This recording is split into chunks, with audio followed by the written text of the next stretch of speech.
Bonsoir chers frères et sœurs en Christ, c'est Michael Boguy, serviteur du Dieu vivant qui vient pour partager la parole de Dieu avec vous. Voilà, je suis disciple de Christ avant d'être serviteur du Dieu vivant. Hier, nous avons parlé des œuvres de la chair. Et nous avons commencé à égrener les œuvres de la chair depuis l'adultère, l'impudicité, les 20 façons de vivre. On a décidé qu'on irait dans les détails. Mais l'Éternel m'a donné un message pour un couple, un homme, une femme et son mari, que j'ai dû libérer afin que chacun comprenne qu'il n'est pas bon de persévérer dans le péché, dans l'adultère, pour aller mourir dans un hôtel. Voilà. Donc maintenant, aujourd'hui, nous revenons sur... Nous continuons d'égrener. S'il y a un message que l'Éternel me donne, je reviendrai et je vous le donnerai. Que l'Éternel vous bénisse en vous rendre grâce et qualité. Michael Boguy, votre serviteur, là pour partager la parole de Dieu avec vous. Prions le Seigneur. Notre Père, notre Dieu, nous bénissons ton nom, nous t'élèvons, nous proclamons ton nom, nous célébrons ta victoire. Merci pour tout ce que tu as fait, ce que tu feras encore. Cette parole que tu me donnes, c'est pour que je puisse la prêcher, pour édifier mes frères, m'édifier moi-même. Prends-en le contrôle et touche le cœur dans le puissant nom de Jésus-Christ de Nazareth et par la force de ton Saint-Esprit dans le nom de Jésus. Alléluia. Amen. Voilà. Donc, la portion de l'écriture de base, c'est Galates chapitre 5, versets 19 à 21. Or, les œuvres de la chair, Galates 5, 19, 21. Or, les œuvres de la chair sont manifestes.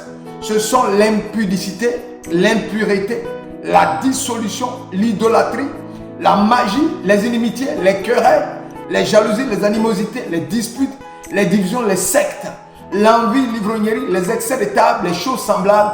Je vous dis d'avance, comme je l'ai déjà dit, que ceux qui commettent de telles choses n'hériteront pas du royaume des cieux. Voilà. Mais les œuvres de la chair en général, qu'est-ce que c'est? La définition qu'on peut donner des œuvres de la chair. La convoitise de la chair est définie bibliquement comme un désir ardent et insatiable pour des choses contraires à la volonté de Dieu, englobant les pulsions sexuelles illicites, l'avidité matérielle, l'orgueil souvent décrit comme des œuvres de la chair, l'avidité matérielle, voilà. Donc quelqu'un qui est porté vers les choses du monde, tout ce qui est matériel, et qui en fait une passion, ne marche pas dans la voie du Seigneur, il est en dehors. Donc laisse-moi te dire mon frère, ma soeur, les bijoux, quelles que soient les valeurs, ne donnent pas un accès au ciel. Ce sont des convoitises de la chair. Si vous en faites une passion, on ne vous a pas interdit de porter un bracelet ou une chaîne. Ce n'est pas interdit, ce n'est écrit nulle part. Mais si vous faites de ces bijoux une passion, en ce moment, ces bijoux-là, leur adoration rentre dans le cadre de la convoitise de la chair. Toi, ta vie ne rime qu'avec décoration. Tu aimes plus les décorations que Dieu le Créateur. Romains chapitre 1, verset 25 disait, eux qui ont changé la vérité de Dieu en mensonge et qui ont adoré et servi la créature au lieu du Créateur qui est béni éternellement. Amen. Oui. Tu aimes la décoration jusqu'à mourir. Tu es prêt à débourser des sommes faramineuses pour acheter un bonsaï, une poterie, un vase. Mais tu n'es pas prêt à contribuer à l'avancement de l'œuvre de Dieu par tes offrandes. C'est ça. C'est de la convoitise de la chair. Toi, tu pratiques la sorcellerie entièrement pour Satan dans le monde des ténèbres, afin de détruire le genre humain, duquel Satan est jaloux depuis le jardin d'Éden. Si tu participes aux œuvres des ténèbres, tu n'iras qu'en enfer. Le lieu où lui, Satan, le chef des œuvres des ténèbres, habite et sera lié, jeté. C'est de la convoitise de la chair.